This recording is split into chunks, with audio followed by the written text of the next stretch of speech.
আমরা সকলে আমাদের পছন্দ মতন চা খেয়ে নিয়ে আমরা আবার বেরিয়ে পড়েছিলাম শ্রীনগরের উদ্দেশ্যে।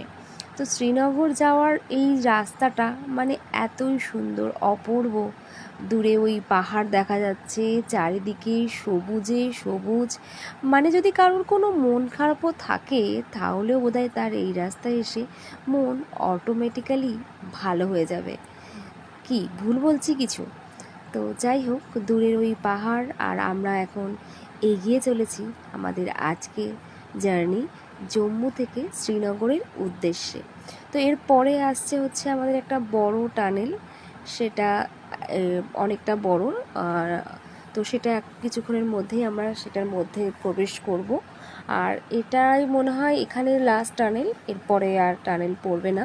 তো এর আগে তো তোমাদের সাথে ভিডিও শেয়ার করেছিলাম আগের দিন বানতলা টানেলের যে চারটি ছিল, তো সেটার ভিডিও তোমাদের সাথে শেয়ার করেছি। প্রায় সমস্ত রাস্তাটাই এরকম টানেল দিয়েই ঘেরা, একটার পর একটা টানেল।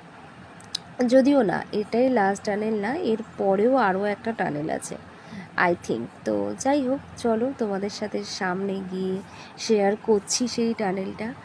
আর যদি কারোর আমার ভিডিও ভালো লেগে থাকে, আর যদি তোমরা কাশ্মীরে এই জম্মু থেকে শ্রীনগরের পুরো ভিডিও দেখতে চাও, তাহলে অবশ্যই চলে যাও আমার ইউটিউব চ্যানেল পাপিয়াস ডায়েরি।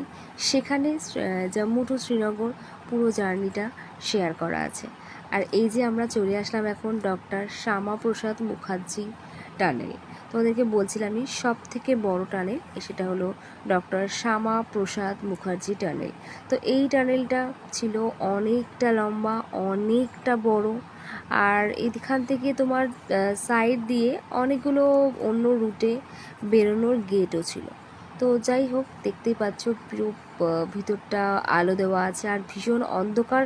তার রিজন এটাই কারণ এর আগের টানেলগুলো ছিল ছোট ছোট, তো এই মুখ থেকে ওই মুখের আলোটা পাওয়া যাচ্ছিল। আর এটা কিন্তু তা নয়, এটা বিশাল বড় টানেল।